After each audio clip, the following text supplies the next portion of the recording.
Comes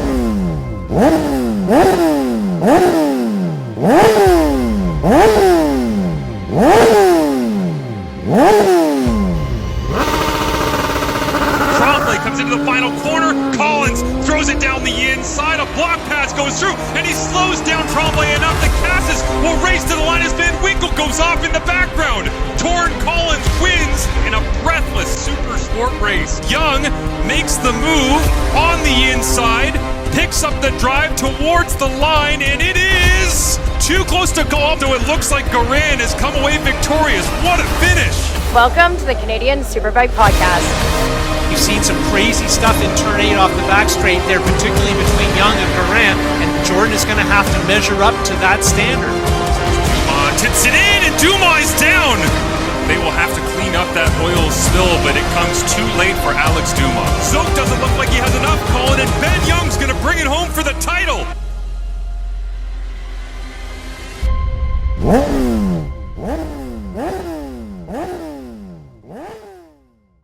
Everyone, and welcome to the Canadian Superbike Podcast. We hope that you enjoy the brand spanking new introduction. If there's too many revs, I apologize. I might have gotten carried away when I was putting that together, trying to find something fun for people to listen to off the top of our shows here. Of course, Marshall Ferguson alongside Colin Fraser, who I wish I could see you this week, Colin. I really do. You know what? What a wonderful start we had, and then technology failed us on this one for the video product. But that's okay. We are audio only, and so I will not be able to see your reactions to all of the dumb things that I'm going to say as we talk about the MotoGP rider lineup. Unfortunately, but it's time to welcome in the OG GS knee slider himself, Colin Fraser. How are you, buddy? I've never been called whatever that was you just called me, but I guess that's good. You asked me, I think, when I had a bike last year in a Presley, was it the Tracer 9, I think? And you're like, hey, did you have some fun with it? And I was like, yeah, I just kind of, I wasn't going to do anything too aggressive with it. You're like, I've dragged my knee on a GS. And I was like, really? That's a thing, huh? Well, if you have enough time and you're comfortable enough, you can probably drag your knee on just about anything. However, it's important to remember that dragging your knee is not the purpose. Getting around the turn as fast as you can is the purpose. Which reminds me of watching Rev TV and the Monte Carlo rally as everybody's drifting through the slush and missing every corner. You know what I really want? I want to voice those races because they're clearly done in post, like we do the Bridgestone CSBK commentary. And which, am I supposed to say that? I don't know. Is that people can tell?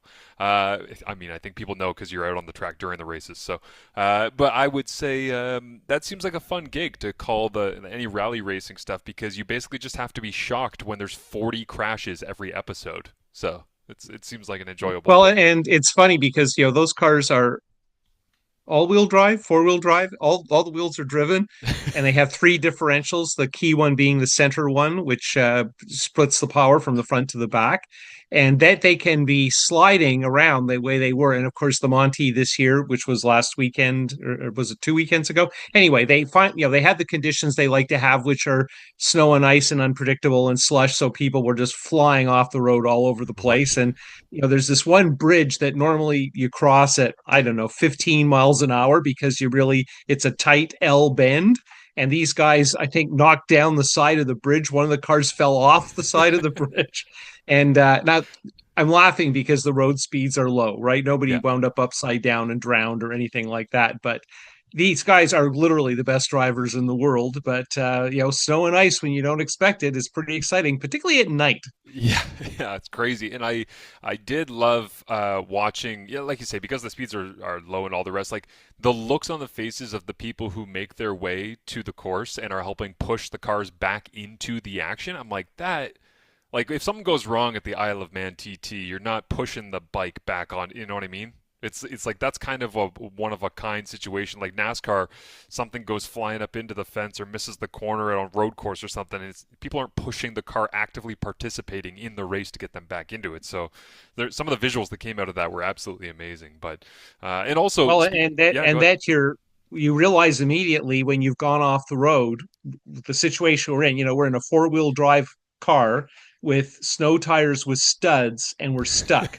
So until some people come along, and it's a racing car, it doesn't weigh that much. It has two people in it, but it's fairly easy to shift. And it seems to take about four burly drunk guys to get it back on the road.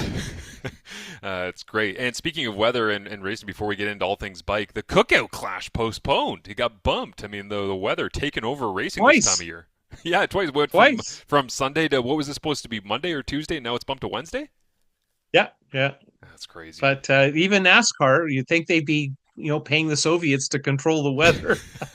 But I think the biggest problem is that where they're based for the special opening race is not that far from home base for the team, Charlotte. But that whole area is just snowed in, and a foot of snow around there. Most of those places have no facility whatsoever. Ironically, the track got cleaned right away. They were all set to deal with that kind of a cleanup problem, but. And of course, it's such a strange scenario because it's at this little municipal football field that Right. hadn't hosted races in a long, long time. And when they put the full complement of cars out, it basically fills up the entire track. It'd be like putting 200 motorcycles on Canadian Tire Motorsport Park, right? As the first group's coming by at the end of lap one, the back of that group hasn't left the pit lane yet, kind of thing. You know what? Let's do it. Let's find out how that goes. Well, let's get everybody organized. We're going to scrap classes this year at CTMP. We're just going to let everybody let it fly out there on the same track. I'm now just imagining what the backstraight would look like. Well, back in the day when we had a lot of beer and tobacco support, for better for worse, Daytona was kind of the inspiration for a lot of it. And Daytona always made a big deal of starting 80 bikes, which is crazy and definitely doesn't fall into any kind of FIM type rule. But having said that, trying to put 40 or 50 bikes on the track at CTMP is not a great idea. And what you want is a quality field, not just as many motorcycles as humanly possible. And I don't think Daytona has been near that magic 80, but I seem to recall 2 or 3 years ago they were around 60, right? Yeah. When Bridgestone sent down, what was it, 13 guys from Yeah, and, CSPK? and to be fair, it's a big place. There's a fair bit of room there. Yeah, absolutely. And you mentioned beer and tobacco, so I'm just going to mention that just to give a Canadian company a shout out. The podcast today is unofficially sponsored by non-alcoholic craft velvety stout out of Calgary. Decided to pick this up today at my local supermarket and Village Brewery in Calgary, Alberta. And the reason I bring that up is because I believe Torrin Collins and some of the Western folk from CSBK and the regional racing series out there and all the rest were out kissing autographs and signing babies and doing all sorts of nice work with the Canadian Motorcycle Show, the manufacturer show that is making its way now into Toronto and Montreal. And we will be at the Toronto show. I actually would be interested in going to the Montreal show and hanging out with some of our guys from out in Quebec because that would be fantastic if I can swing that. But we'll definitely be at the Toronto show and sitting down with as many people as we can get a hold of and getting some content that'll kind of carry us through some of the quieter days as we head towards the start of the CSBK season. But there you go, little shout out for a Canadian company that. Now, is it velvety? I don't know if velvety's good You for know what? beer. I know it's good for a cupcake. Usually for a stout it is. I'm going to pour it into this Bridgestone Canadian Superbike Championship coffee mug because From here, it's looking a little like Motul. yeah, it does. You know what? It actually looks like the oil that comes out of a CR200 that hasn't been touched and has been rotting and rusting in someone's farm garage for 20 years. That's basically the color of this, if I can use theater of the mind for people who are just listening to us. So, hey, speaking of which, as I have bikes in front of me, I just want to say that one of the other sponsors of this podcast is, I would love to say it's hot on newsstands, but I don't think those are things anymore. I picked this up at Indigo today. The greatest super bikes of all time was available at Indigo. So run out, everybody, to Indigo and go pick this up because it made me realize I'm pretty sure I have a guy down the street from me who owns a 1985 Suzuki GSXR 750F.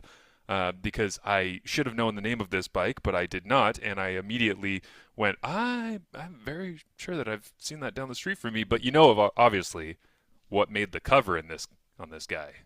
It's The dreaded Fireblade from 1993. yes, it is the Fireblade, and also the RC30 obviously was in here, which makes me excited for Daytona as well, because I remember talking to Mark, who had a completely stock RC30 that his dad had kept completely intact and gifted to him, and they drove it to Daytona, and I don't even remember if they ended up taking it off of the trailer. I think they just brought it to Daytona last year to show off and hang out. But can you explain to me, Colin, before we get into this MotoGP rider stuff, why the RC30 was just the revelation? Why people care about this bike so much? Because last year the crowd around that bike at Daytona on the infield was pretty cool. So the RC30 is, in a way, an extenuation of the original Interceptor. So when the rules swung towards 750 from bigger displacements, 1,000 cc ish, the AMA Superbike limit was, I think, 1041, dropped down to 750. Honda built a liquid cooled V4. Which was technologically way beyond what anybody else had at the time. The only downside is it was complicated and fairly heavy. But just about the time we got used to the Interceptor, which is that bike, the V4 liquid cooled bike I'm talking about, the next step was to have a homologation special, and it was based on their F1 bike, which were at the time the World Endurance were prototypes, so they weren't restricted to any production elements. So the RC30 is very much a combination of the Interceptor and the F1 bike, which was the VFRR. Anyway, but the big thing about the RC30 is that Honda built them because World Superbike was coming along and the pressure was to make a bike that would be a platform. And Honda probably went the furthest of any of the manufacturers in producing something unusual. And the story goes now that there was considerable doubt they could sell. I think it was 1,500 that they had to build. And back in this time period, this is 1988, the joke was that they went to see the Ducati 851 at Borgo Panigale in Italy, and they took them to a room and said, "Oh, here's 23 of them," and then, "Oh, let's have some coffee," and then they went to another room, and, "Oh, here's another 23," and you know what? It's probably time for an early lunch, and we went down the hall and had lunch, and then we went to another room which had 21 or 22, and they nickel and dime their way into enough bikes to call it a homologation run. No one believes Ducati had that many bikes at the time. Bimoto was probably worse, right? Because they were fuel injected and Yamaha powered. But Ducati and Bimoto particularly were considered boutique builders, so they didn't have to build that many to be homologated. Honda didn't get off that way. So I think they were at 1,500 RC30s, and they built those and were scared they wouldn't be able to sell them. And they had no problem selling them. And in Canada, I think the first year they were $18,000, right? This is long time ago. Yep. And they sold them, and then they had a second production run and sold those. And at places like the Isle of Man and World Endurance, they were definitely the starting point you wanted. One of the interesting things is we have a lot of notions about how you hot rod things, and the world of hot rodding motorcycles and building high performance bikes. A lot of that technology came from drag racing and stuff like that. These RC30s, the cams are controlled by gears, which is fantastic because like a Desmo system on a Ducati, it means that there's less chance of issues with the valve train. However, if you start raising the compression and doing hot rod tricks, you can't do that with an RC30 because you're changing the frequency and the pitch, the angle of engagement on the gears, and suddenly you've got a problem. Now, eventually people figured out how to overcome all of this, and you can do a lot of things now that you couldn't do 35 years ago to make those bikes more usable. And in Europe, they're using Interceptor engines now to make them a little more reliable, and I think they can get them up to around 850, 840 something. But anyway, so it's aluminum frame, quick release everything, single-sided swing arm, very exotic motorcycle. Not much of a street bike, most notably memorable as a street bike because the exhaust system was so hot that it was referred to by journalists as the birth control bike because it cooked your testicles. And on a hot summer's day, you were looking forward to not riding the RC30 for very long because it got very, very hot. But very distinctive looking, very beautiful, very purposeful, and not is it a racer replica or is it just a straight up race bike on the road? It presents as a race bike. So if you're a gearhead, it's gear drive heads, so it is truly a gearhead motorcycle. But they were only in the States later on in their production run, and there weren't many of them there. And it's an extremely rare bike down there. It was rare here, but there was this very serious dealer program with Honda, and a lot of people raced them. There were a lot of them at the track, and some of them were hot rodded successfully. A lot of them got blown up. So having an RC30 that physically looks good but mechanically has been apart a few times is not unusual. And a couple of friends of mine are sitting on RC30s, and the price has been going up steadily. No kidding. And 65,000 US for one in really good condition, low mileage is practical. So ironically, if you didn't mind buying it 30 odd years ago and sitting on it, well, then you've made some money. I mean, probably the stock market could do a lot better than RC30s, but it just goes to show you. And of course, we've recently discovered that a lot of the price of exotic race bikes for people who buy them was completely inflated by a drug dealer laundering his money buying race bikes. And that has always been an interesting question. How do you establish if, unless Valentino Rossi actually rode the bike, right, how do we establish the value of these motorcycles? Well, it turns out, and we just had a big auction in the States, and a lot of us were speculating, are the prices going to drop because the drug dealer is no longer a guy who's bidding on that stuff? So many directions I could go with that. It's great information, and I'm so glad I asked you the question. The first is, I'll just mention, at the first World Superbike race, the RC30 took pole, so it's kind of R9-ish, I guess, from way, way, way back. Just by the way, I was there. Oh, yeah, yeah. Where was the race? It was at Donington Park. Donington, okay, yeah, I should have known that. And notable from a North American perspective, Honda's factory Interceptor was there, and Bubba Schobert was riding it, and he was at the front, and he retired early, and that's because the North Americans had been led to believe that they could run their own carburetors, and then it ended up that you had to run the stock carburetors. Schobert's bike did not have the stock carburetors, so his team opted to withdraw him and didn't want a factory Honda to get protested. Now, having said that, the RC30s that were there were not that exotic. Bubba Schobert's factory Interceptor, which was one generation older, was by far the most exotic Honda there, and definitely sounded different from all the other Hondas, and was the most memorable. And certainly people in England still talk about that particular motorcycle because the RC30s hadn't gone full sophisticated yet. I was also about to ask if one of your friends was a guy named Ryan Wedding. Because you said you have friends who have been sitting on RC30s, so I'm happy to hear. I'll tell Rob Egan that we've compared him to Wedding. Now we'll see how he responds to that. Because I didn't notice an RC30 in the Ryan Wedding collection, but also it was a very wide-angle shot because there was so many damn motorcycles at the drug dealer. Well, some people have gone to incredible trouble to go through that, and it's funny because I started, and some of the stuff is so hard to tell because. On a shot with very little detail, a rattle can paint job on some beaten up old Aprilia 125 suddenly is Valentino Rossi's factory bike, right? Yeah. And nobody believes that all of those bikes that are Rossi bikes are Rossi bikes. However, some of the Ducati V4s were Rossi, for real Rossi bikes. And I think that the guy who's been brokering those deals in Italy is now implicated with Wedding as somehow knowing that he was laundering drug money. Because it's weird, the Italians don't believe in paying taxes, but they get very upset about drugs. Yeah, not great. It's, pick and choose, where fight the battles that you can, I guess. It's like the old serenity prayer, right? Just kind of let go of the things that you can't control and, change the things you can. I guess Italy, if you want to go there. But I would change that the police have all my bikes in a warehouse in Mexico. I would change that if I could. That's a good idea. I also just mentioned this as we head into the actual meat of the podcast here. In the back of this Greatest Superbikes of All Time magazine that was out at Indigo that I picked up today, 1994 Honda RVF 750R, the RC45, and the subheading underneath they put, Honda's eagerly anticipated successor to the RC30, which just didn't quite deliver.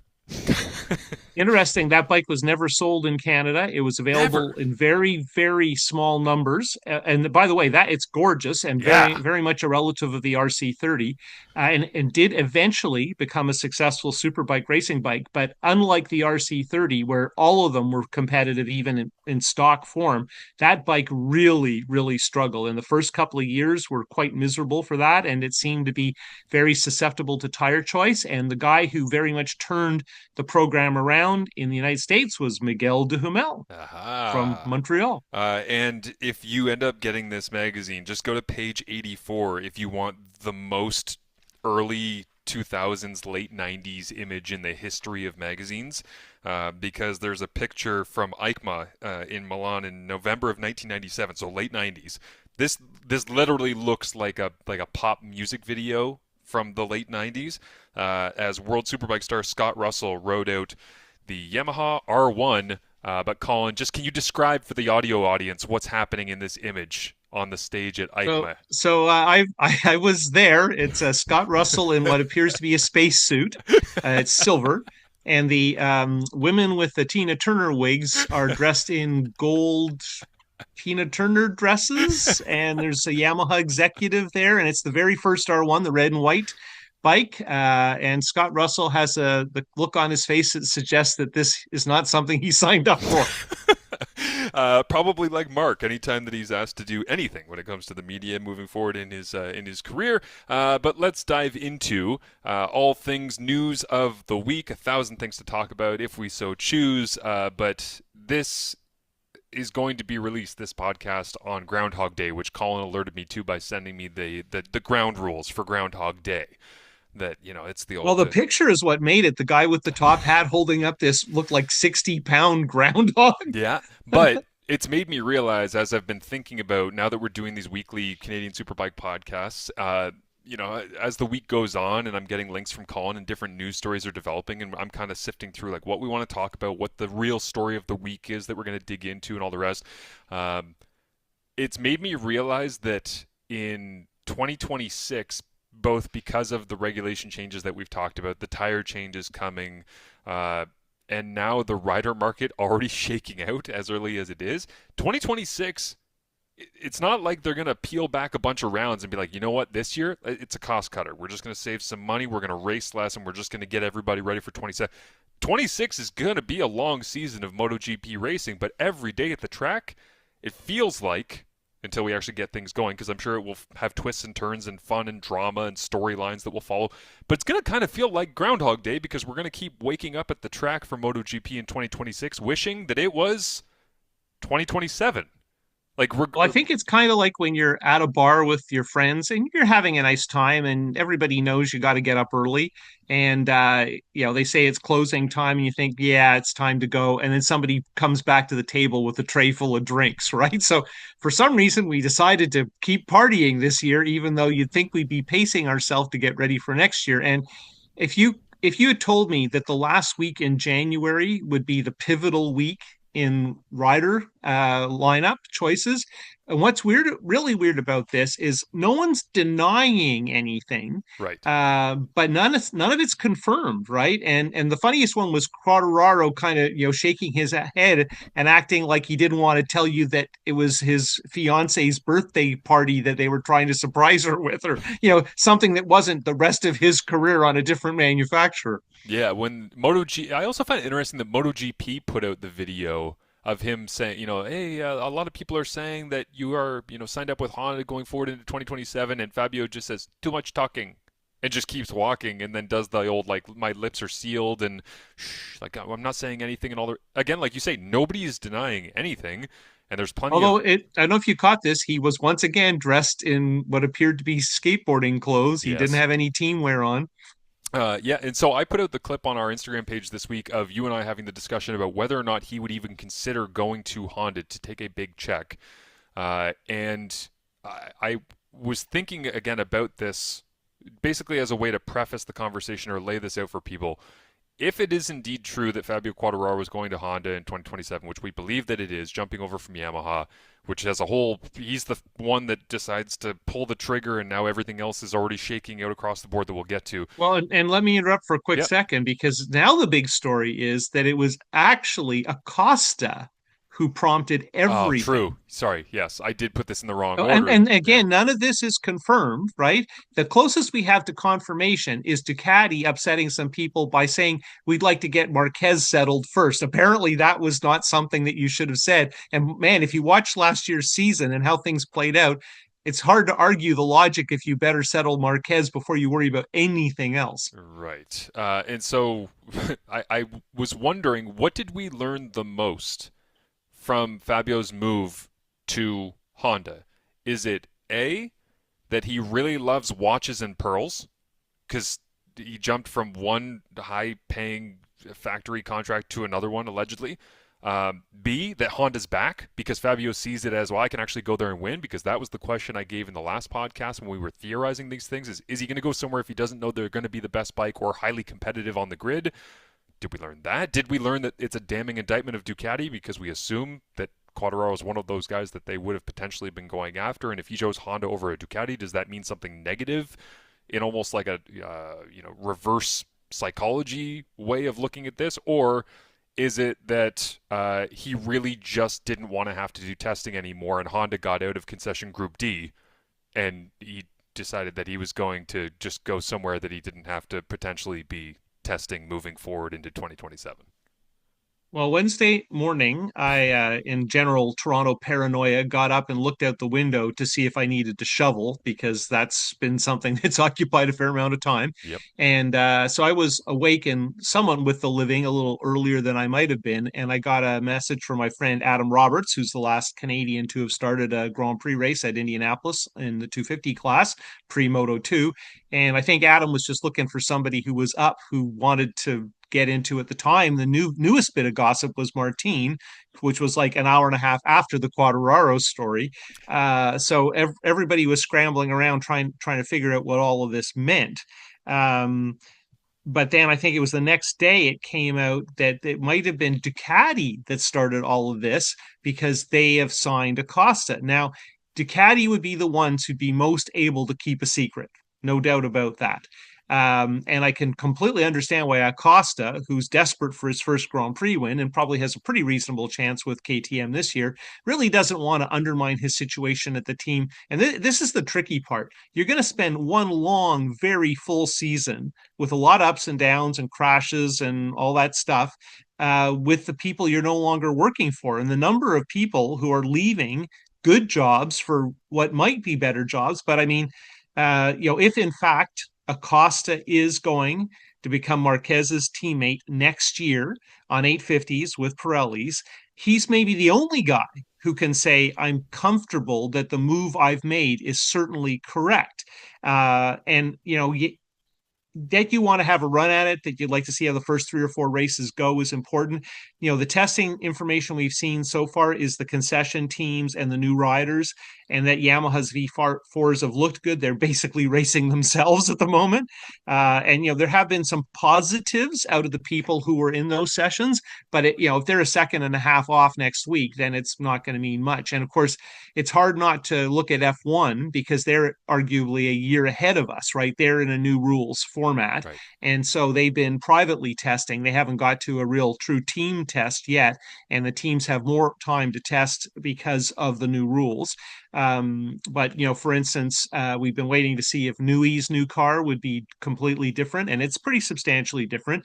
It seems like Mercedes and Ferrari are maybe a little further ahead than where they were, but this is new rules, right? And until you have that first race with new rules, so a year from now, these discussions are going to be really fascinating because we'll have seen the 850 bikes run, we'll have seen the Pirelli tires tested, but we won't have seen them under the heat of competition kind of thing. And that was another thing I wrote down this week was hindsight is often described as being 2020, and I just wrote down in my notes here going into the show, hindsight will be 2020. But right now, there's no sight. And I shouldn't say none, but essentially without seeing the 850s on track, without even having been on this year's version of the bike, there's so many unknowns, which is why it's crazy that things got rolling so quickly and have started to trickle down throughout the entirety of the field. And it just makes me wonder, like you say, Acosta might be the one that can say confidently, I am going to a better situation if it is indeed true that he is going to the factory Ducati team. But it makes me wonder, who is going to look back, and not even necessarily at this time next year, but maybe a month, 2 months into the 2027 season where we're sitting in, late spring, early summer, and they're going, what have I done? What am I doing? How did I end up? Why did I make this decision a year and a half ago? What was I thinking in the late January 2026 that put me on this bike in this spot with this team? And the other part of that, because there is this massive gap between the decision being made, again, reportedly, and the people actually being on the bikes for which the decision is made. Colin, I can't imagine being in a work environment like Fabio Quartararo, and especially Jorge Martin, because Aprilia having to call people up and ask for a couple of million to go and get this guy. We've got an opportunity. He's not going to go with Ducati. Can we make it? Yeah, let's get the money together and bring him over. Oh, he's injured. Oh, okay. Oh, actually, he wants to leave for Honda. He's kind of a pain in the ass. Maybe we have an ego problem on our hands. This isn't really working out great. Oh, look, I'm he likes sorry, it. maybe we have an ego Right. problem. We definitely have an ego problem. I'm trying to gently say that. But then it's like I the, mean, the idea of. you're coming from football, where Right. certainly in the United States, ego problem, particularly this time of year when we're starting to unbuild why all these coaches got axed and everything. And apparently, there's a lot of very well paid professional football players who aren't very nice to one another. Right. But let me wrap this thought just quickly is having to go through an entire season with a team that either said we don't really like you, or you've clearly said we don't really like this factory. My management and my people around me think that this is going to be a failure of a project. That's a really shitty work environment. Like, that's really difficult mentally every day to go out and to push and get everything you can out of the bike and to try and mechanically get things up to speed and to like the team to work around you and to support you. And so that's, I find, incredibly hard going into this MotoGP season. But it also is for people that like I say, Martin, that's gone through this just like wave of brilliant stuff. It was almost like the second I was reading a story about the fact that Honda was going to go ahead and get Quartararo, that thing, it wasn't even like the bullet wasn't loaded on Martin in the news in the next reporting cycle. It was like halfway out of the gun. Like that came out, like you say, like 90 minutes or whatever it was afterwards, and it's like Yeah, it was under 2 hours. that's crazy. Like that was obviously ready to go. And again, maybe it's an ego thing where Martin doesn't want to be looked at as he's out of the news cycle because he's not a top tier rider based on the hell of a season that he had this past year. But whatever dynamic was at play there in terms of news, release, PR, management, communications, like that's crazy to me that we thought we were going to be waiting for a couple of months, and it didn't even take 2 hours for two of the top 5 riders on the grid in terms of pure skill to end up being in the top of the news cycle. Well, it's also interesting because for over a year now, the discussion has been, is Acosta's management capable, as in, a guy with his potential at such a young age, amazingly hasn't won a race in 2 seasons on a machinery, but nonetheless has been rattling around at the front. And certainly the thing that didn't happen at the tail end of last season when Ducati were having all their problems was that Acosta wasn't one of the guys to take advantage of that, which is shocking. He had some good races, but he didn't win. But having said that, his management kept saying, "Oh, we went to a meeting at KTM and we walked around and shook hands with people and did, all this kind of stuff," which is great, but they don't have any money, right? Right. And this is an A guy who's at the peak of his career in terms of his earning potential, and you can just imagine. From Ducati's point of view, and I think you and I talked about this not as part of the podcast, but Marc Marquez is going to have a lot of say so on his teammate, and I don't mean so much he will decide as he is going to want input and he wants to be part of the discussion. And am I going to stay, because he can go anywhere, and to some degree he can write his own check, because not only are some of these manufacturers very big like Honda and Yamaha, but some of the players sponsor wise, particularly the energy drinks, and he has gone back and forth in terms of energy drink support. It makes a very, very big difference, and Marc Marquez isn't acting like an 800-pound gorilla. Quartararo has been the guy kind of behaving that way, but it's important to remember that Yamaha gambled on giving him a lot of money. Yep. And although he didn't win any races during that contract, he was at the front. He had some great efforts, and no one's saying he phoned it in. Now, to be clear, no one's saying Martin phoned it in either, because half the time, more than half the time, he wasn't there. Yeah. And he's now still recovering. He's going to miss the big test, so he's going to start on the back foot again. And when you describe what if a year from now you're wondering how you got to this situation, it's almost like you're describing him. Yeah. He is the guy who most obviously made multiple emotional decisions about who he would ride for. Yeah, like if he has a terrible 2025, which he obviously did because of injury and decision making, the people he seems to surround himself with on all accounts and reporting, and then 2026, I don't think there's a bright shining light at the end of that tunnel based on the way that it's beginning and the fact that Bezzecchi is coming on as your teammate and the team really loves him and they really don't love you, Jorge, and they're not going to moving forward based on this decision. And then you go to Yamaha, which could potentially be the third, maybe fourth of the manufacturers, depending on what happens with KTM going forward? Well, Like, think about it. What nature abhors a vacuum. Who's the person who's going to rush into the middle of this? And Bezecchi would seem like the obvious choice. But what if it's Vinales, for instance? right. What if suddenly, after the first 6 or 7 races, he's won 3 or 4 of them? His stock is sky high. He's leading the championship. Marquez is in contention. What if suddenly a guy who has kind of dropped off the radar and is known to have the pace on occasion, right? He still can generate those laps. What if one of those guys, and I just picked Vinales because he's the most interesting and controversial person I could pick. There are 2 or 3 others. And of course, for me, I would love it if Fernandez or Vizecki really established themselves as an A guy against Marquez. Either of the Marquezes. Yeah. But it's and I mean that other Marquez is thinking out loud that he'd really like to get back to the factory. I remember it wasn't that long ago when he was leaving Honda and he was just as miserable and heartbroken as a guy can be. That he is willing to kind of get back into a situation kind of like the one he left with Honda is kind of surprising because that current Ducati program really looks like a good fit for him. Yeah, and I also have been kind of enamored as I've been looking at the discourse around the rider market and the craziness of the news. The fact that Alex Marquez's name almost never comes up, and it feels like Eli Manning to Peyton Manning for me, coming from a football background. Of it's like Eli does all the great stuff, and Eli's got Super Bowls to his name, and he's had a really solid career, and, but he ain't ever gonna be Peyton. And it's like Alex is doing this amazing stuff on the global stage at the top end. But when we had our discussion last week, I don't think we said his name even in reference to a factory team, which, let's be real, like the amount of money you're making in a factory team is what, 10 times what you're making, even if you're in a family-friendly, great environment like Grassini Racing it. So he And obviously this wants year to in be paid. Grassini, he has an A bike, right? He's going to be Yeah, on one of the factory bikes. but he And wants to be and paid. if there's a guy who's going to get good data from the A guy, his the guy he trains with all week long is going to be very helpful in terms of pointing him in the right direction.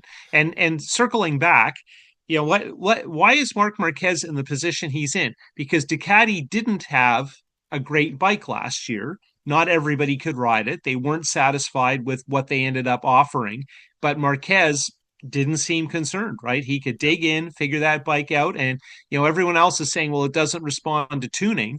But Marquez just seemed to be working the problem the way everybody does every day at the track, all the detail stuff, and then go out and ride it hard, right? The only tuner you Because need. basically that's what we're always talking about is, can you get to the point, I'm assuming that was the gesture you were making, where you're comfortable enough on the bike that you can ride it hard. I was just And gonna. Mark Marquez is the gold standard of getting the bike to the point where he feels comfortable and he can manifest his abilities. I was going to say the best mechanic and tuner in the history of motorcycle racing is the right hand of Mark Marquez. So, like, if you That's can, particularly when you're turning left.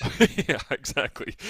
Two thoughts I have on Marquez actually being the 800-pound gorilla in the room that you mentioned, Colin. One is that I have read stuff about him wanting a 1-year deal in 2027 as a security layer in case Ducati is not the bike that they have been. So even though he's all in on Ducati right now and he believes in them and he wants to be there and he's got the full support and Mark is already thinking 2 steps ahead like usual, like we saw at Coda. Where was it? Was it Coda or where was he when he decided to run off the grid? Sorry. Was it That was Coda, it yeah. was okay, yeah. So it's just he's thinking 3 steps ahead of everybody. Where everyone's gone, man. I just hope I get a 2027 seat where I want to go. And Mark's like, oh, I already have the 2027 seat. I'm just trying to figure out if I should stay for 28 or if I should already The plan on thing you where I'm got to going. remember about Coda is he almost had a quorum of people following him.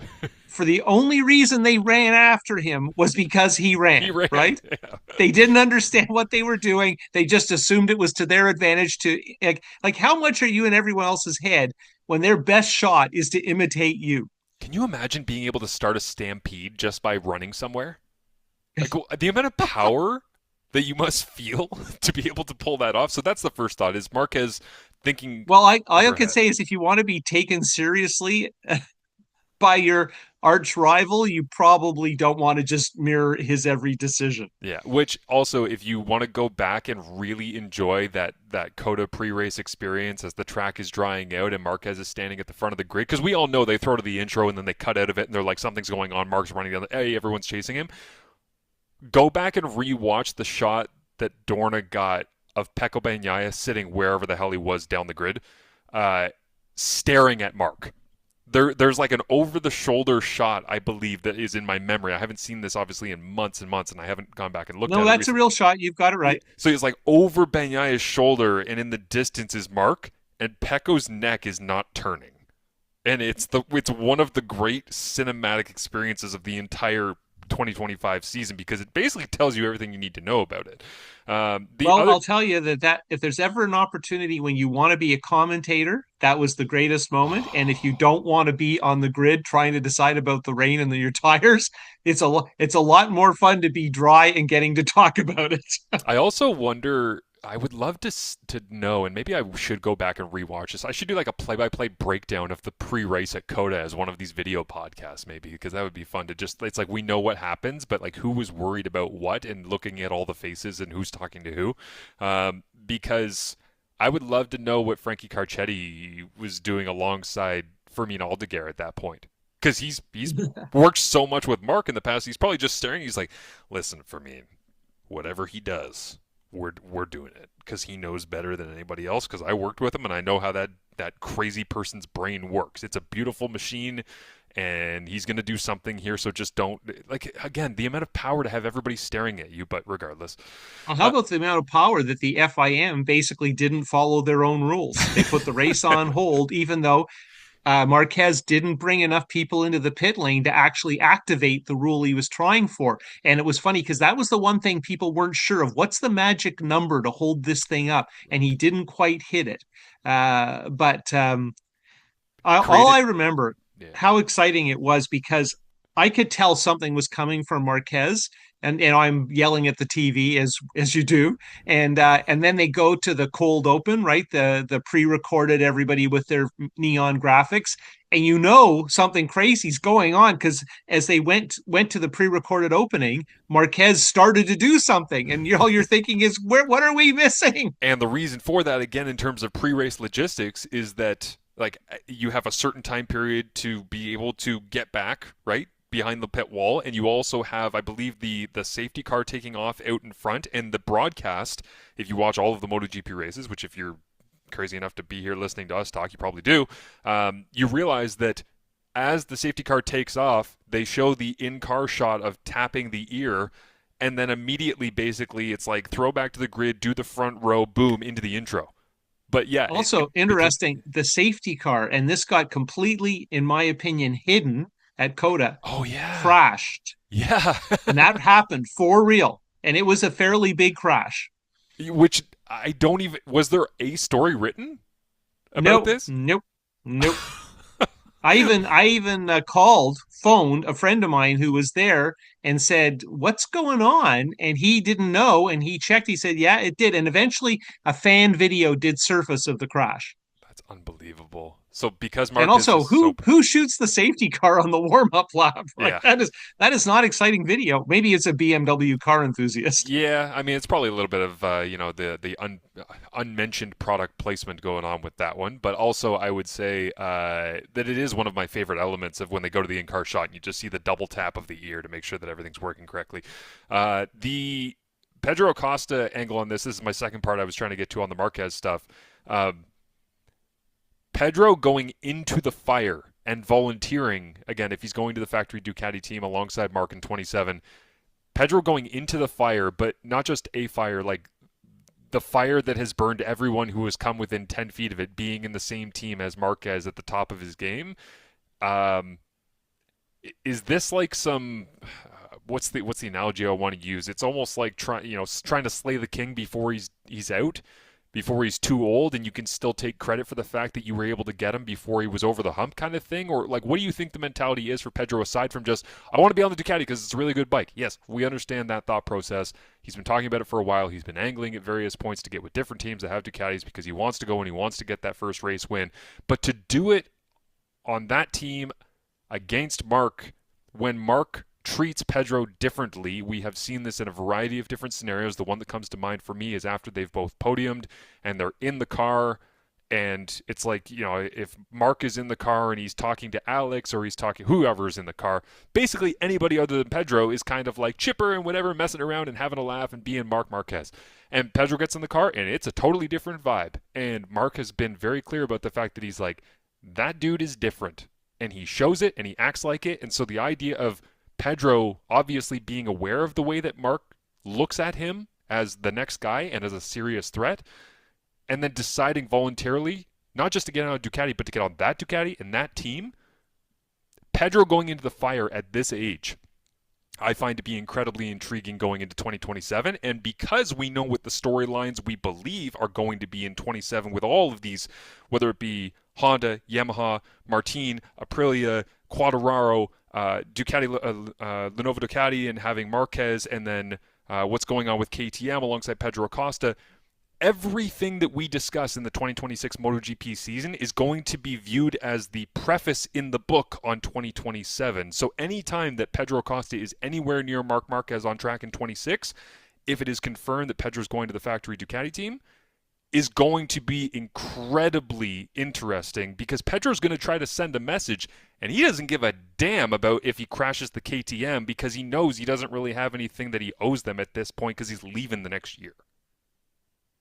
Yeah, I think it's interesting too that Marquez isn't crashing as much as he used to, but he still crashes a fair bit, and it is part of how he learns a track. And compared to tracks in North America or the UK, the tracks there are safer and the equipment's better and all that good stuff.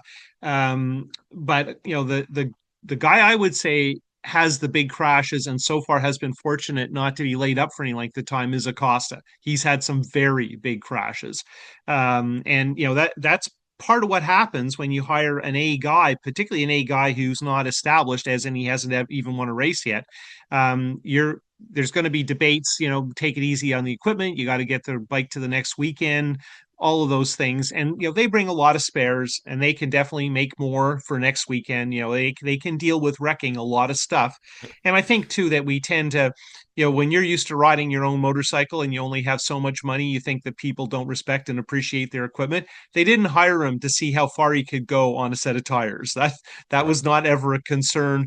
The durability of stuff. And of course, MotoGP bikes are built for racing.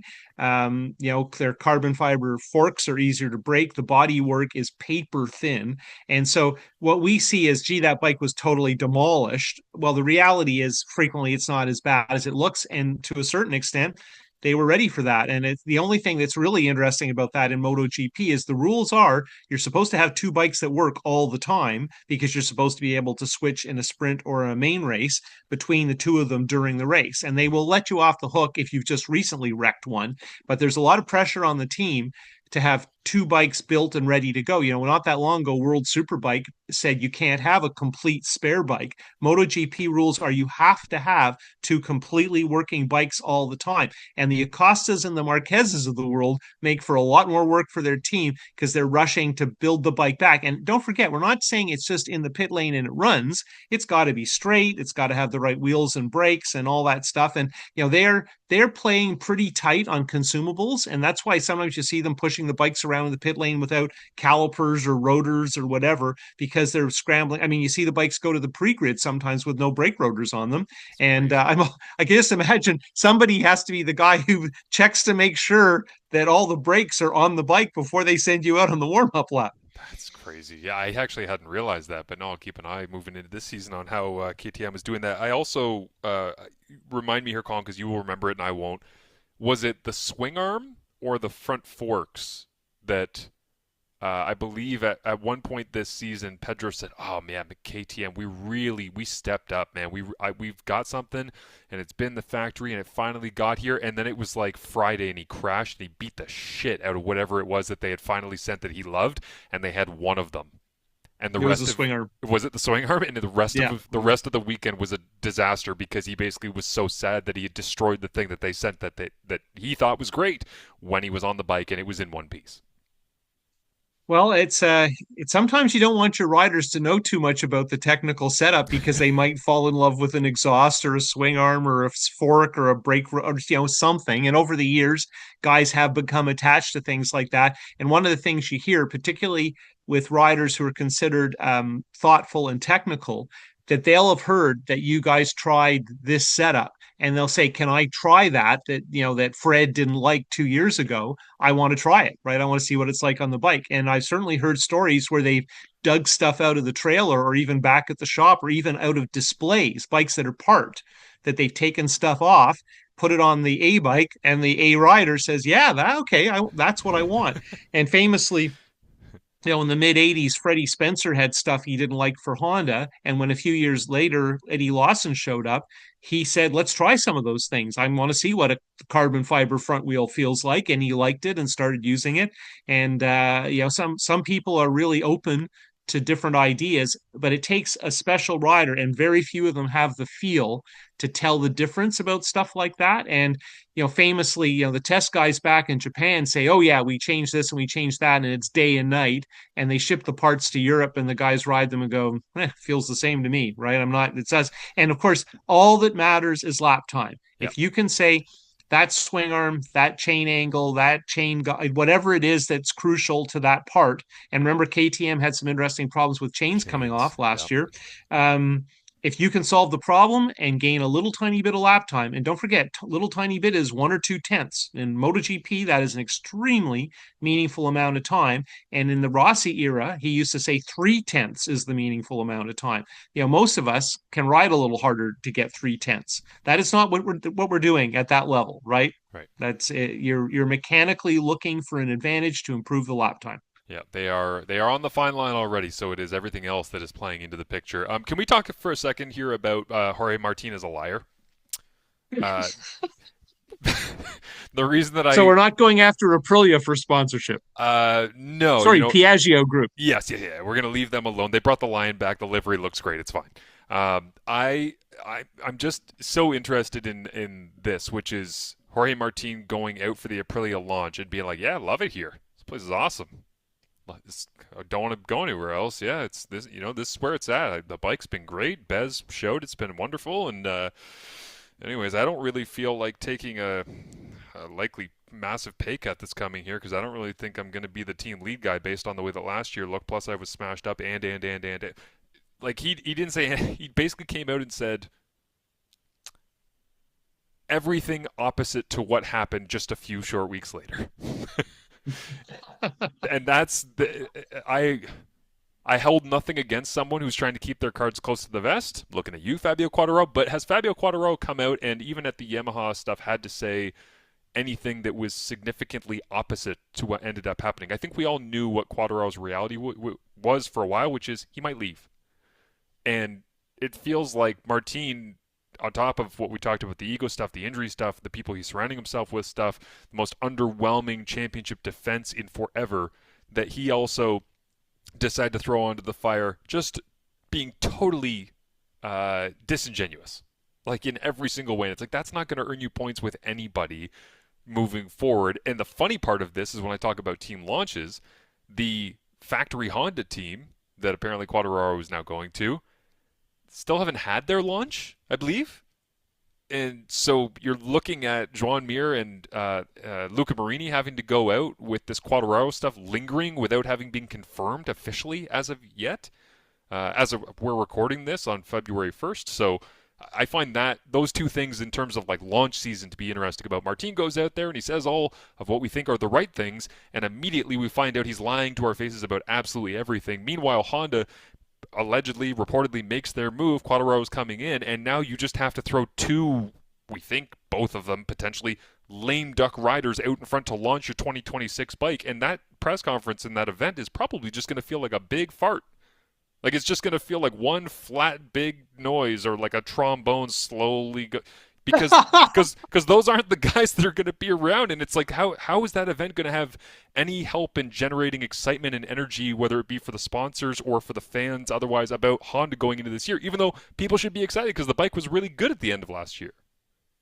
Well, I think the comparison is the year that Hamilton spent with with Mercedes, when we all knew he had signed with Ferrari, and it was a whole year. It's a very similar situation.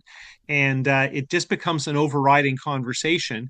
And I think what's really informative is not that season that Hamilton spent as a lame duck as George Russell's teammate. It's the next year, which was last year, when he couldn't get the most out of a Ferrari that allegedly, in Pecco style, was designed in a way that they kind of knew he wasn't going to be able to get the lap time out of it. Mm. Yeah, that's an interesting one too, isn't it? Just the side-by-side comparison. But and the last thing that I officially had in my notes here for this discussion this week, should I be referencing Dorna or Liberty at this point in terms of who's in charge, Colin? I want to make sure I do this correctly. I think it's still okay, Dorna, because they've kept Okay. everybody. I mean, there's an expectation that a bunch of them are going to leave, and one of them did. One of the marketing guys left, which, given that he was American and came from basketball, is a shock because you think, man, Liberty would have been a place he'd be really comfortable in because they are a hard sports company, right? They Right. are a stick and ball company as well as an entertainment company.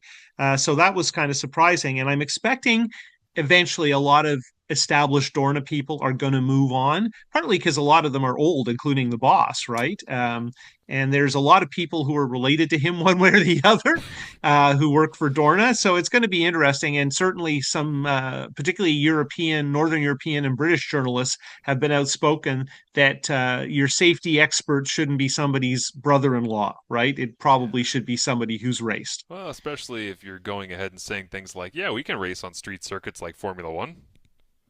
Well, some of the talk of places they're going to go, yeah, I mean, I guess it's good in Australia. They're saying they want to cut down a lot of trees, so that means at least they understand they need more runoff. But your average street-based track, and they had a little success. Was it in India a couple of years ago, where they revised a street track? Ironically, one F1 wasn't going to, and that actually went okay. But yeah, we're talking about the numbers I'm hearing about changing tracks in Australia are in the hundreds of millions of dollars. That's ridiculous. And if you follow F1, and obviously to some extent we do, and certainly I do financially, the Las Vegas race was just an orgy of money, Yeah. right? It was just nonstop. And I mean, big battle about what would happen. How do you build a pit lane in downtown Las Vegas? Well, Liberty bought the land and built the building and owns it, right? So where's the pit going to go and how it's going to work? They solved that problem by just becoming landholders in Las Vegas, one of the hardest places in the world to buy real estate, right? Yeah. And that's what they chose to do because then they could prove to the local city council and all those people, hey, we're really, really serious. I don't know that Liberty with Dorna are going to start paying to have tracks in Australia rebuilt into the hundreds of millions of dollars. Yeah, I'm with you on that. So the reason I bring this up, asking whether or not I should be referencing Liberty or Dorna, is this is a crazy, silly season. That's what this whole episode is about. It's created the groundhog effect of 26 wishing it was 27 in many different ways, and everything, as I've said, that happens in 26 being viewed at in real time here in 2026 as part of the 2027 story based on the on-track rivalries and the comments that get made afterwards. Because we are headed face first directly towards at some point. Let's say Acosta gets confirmed that he's going to the factory Ducati team. Him and Mark clash on track, and then one of them says something in the media that just sets the table for everything going into 27. But when I mentioned the Liberty or Dorna thing, it was more so about the idea of it's silly season. Typically, when we say it's silly season, it happens at a specific time of year. Think about it like preseason, regular season, postseason. For stick and ball sports that you talk about, Colin. Should the people that are trying to keep MotoGP in the news cycle in meaningful ways be pissed off that silly season shifted forward a significant amount? Because No, and I'll well, tell you why. but hang on, hang on. South America. Well, I agree with that, but what I want to preface this with is saying if the drama of not knowing, like those graphics that F1 likes to put out, that MotoGP does sometimes too, where it's like the blank headshots, where you're like, ooh, we don't know who's going to actually be next to George Russell on the Mercedes Formula One team. If you can drag out the questions about, like Jorge Martin, is it Ducati? If it's not, where does he go? Could there be a spot here? That is the stuff that fuels content, discussion, clicks, like all the things you would think Liberty would want. It appears we're gonna have a lot of this stuff sorted so early that 2026, on top of all the regulation changes that we've talked about, you're not going to be able to talk a ton about, because how many times can you possibly go, hey, Fabio Quartararo to Honda, let's break it down before he actually gets on a Honda if we're going to go through 22 rounds of him being on a Yamaha? You can only do that so much. In terms of the slow trickle of news that these types of organizations typically like to use to keep you in the news cycle, keep things interesting, and draw interest in the clicks that are almighty these days, I wonder whether or not they're actually upset about it. Well, it's interesting. So imagine BMW were somewhat restrictive in allowing Razgatlioglu to do things with Yamaha. Yep. Nonetheless, when the first normal time when you pop up to test happened, Razgatlioglu wasn't wearing Yamaha gear. He was wearing other sponsors' gear, but he wasn't wearing BMW gear, and BMW let him go and become a MotoGP rider at the first chance he got. So let's look at all the races we're going to have between now and Valencia Tuesday, the first official real test of 2027, which will have to be 850 bikes with Pirelli tires. Mm-hmm. You don't want to have spent all of this upcoming summer annoying your team and then them telling you, you know what, we looked at your contract carefully and the lawyers say you don't get to ride in Valencia, right? Your first chance is going to be the next calendar year, because that happens. It doesn't happen much anymore. Mostly people find a way, and Razgatlioglu juggled his way through it with BMW, and BMW were classy about it, and that's good for them. But there's going to be some controversy. And, for instance, Quartararo, man, it's going to be interesting the things he says over the course of this year riding a Yamaha, because I can easily see Yamaha telling him, you're not getting on a Honda until the calendar flips over. Yeah, exactly. And but again, like, Got to circle back to Brazil too. Yeah, but what are we supposed to do? I'll get you to Brazil in a second here, but what are we supposed to do if Fabio starts going to the microphone?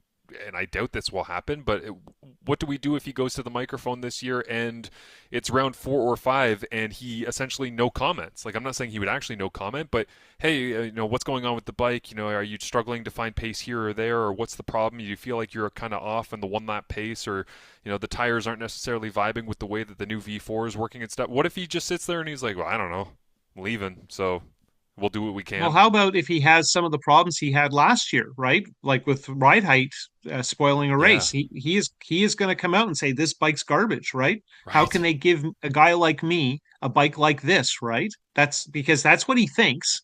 And now he has no reason to say otherwise, unless, of course, someone at Honda is constantly reminding him, try and get through the year so in Valencia you can ride the Honda. It's a great point. Again, I'll let you do Brazil in a second here, but I just want to mention this before you go on that.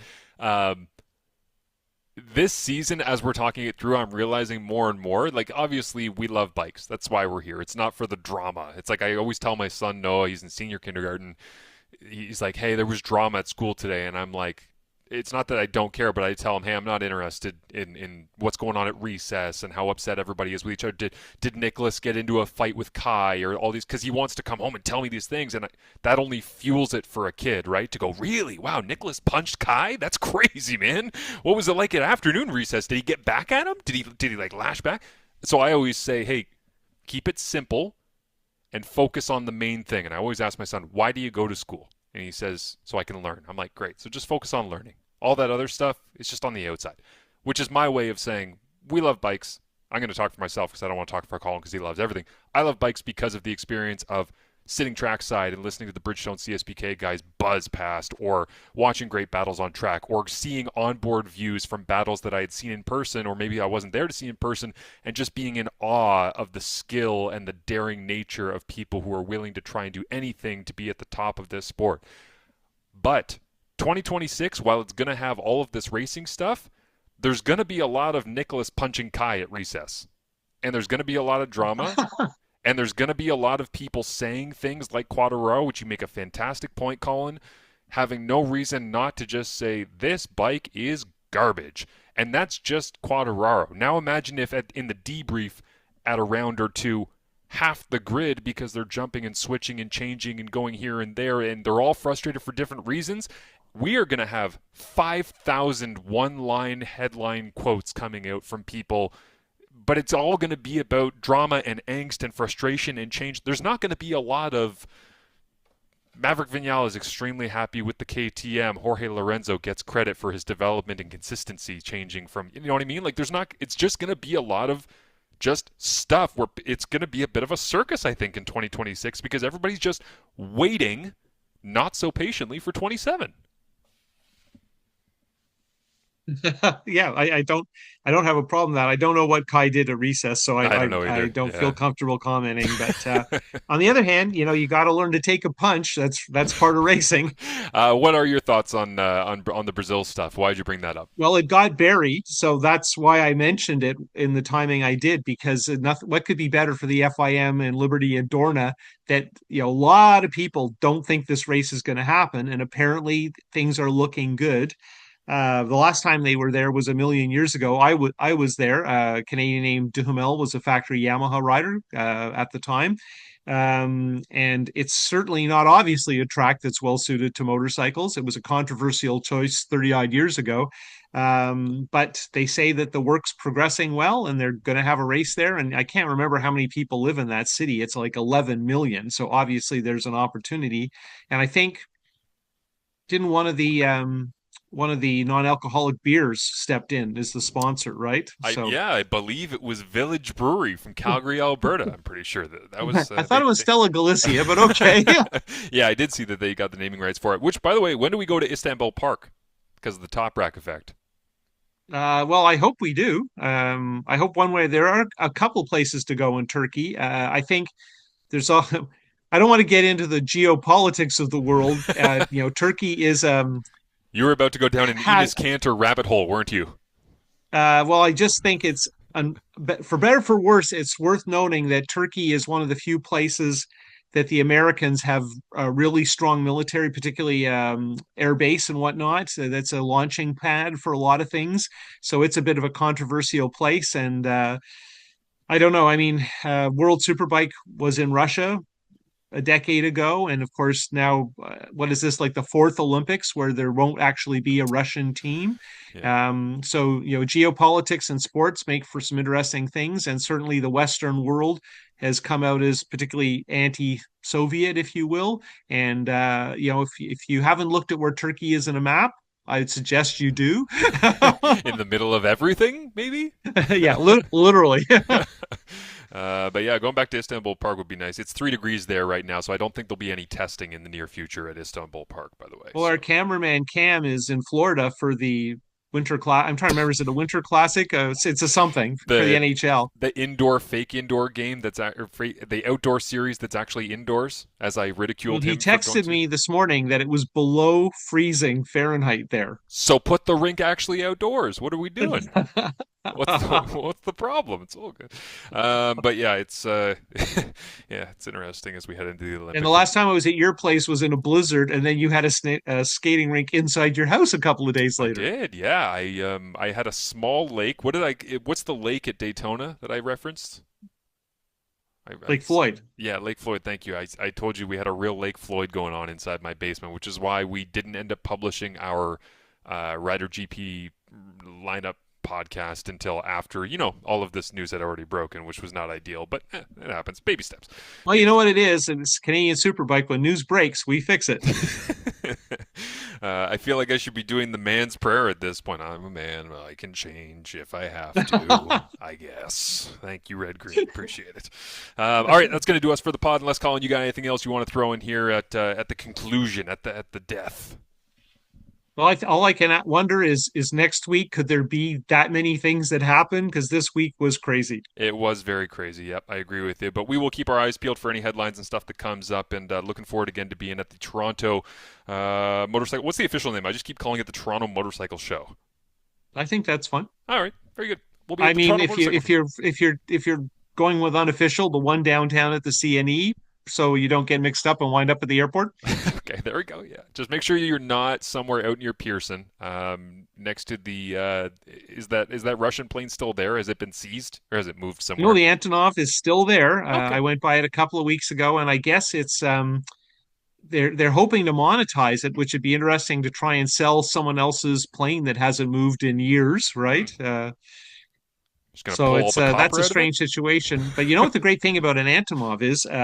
Like one year when there was some kind of political unrest in northern Africa, that's what they used to load up the Paris Dakar and fly it past the country and then start the rally again at the next country over. They Really? used an Antonov. Yeah. That's crazy. I was just laughing unintentionally into the microphone because I said that we were done the podcast, and then out of context, I love somebody like walking away to like go turn off the kettle or something like that, coming back, and after we said we were done, the podcast is still going, and they're like, what's really cool about the Antonov is I'd be happy to do a whole podcast about that. I love it. oh wow, okay, We were in interesting. Calgary one year when there's one that's actually bigger. Sorry, there was one that's actually bigger than the one that's parked on the runway at Toronto. And it was blown up right at the start of the not a war in the Ukraine. This is bizarre. The Russians captured it and blew it up, the world's biggest cargo plane. Amazing. I love when you send me random headlines like that, by the way, because I'm so out of the loop on all things news and pop culture. I live in my own little bubble, and That's why I sent you Groundhog Day. exactly. So happy Groundhog Day, everybody. May you all be Bill Murray in 2026, heading into 2027. I'm going to let Colin go back and enjoy the Grammys right now because they'll probably go until 3 in the morning Eastern time because they're forever because all of the performances are extremely long. Enjoy that, Colin, and we will catch up next week.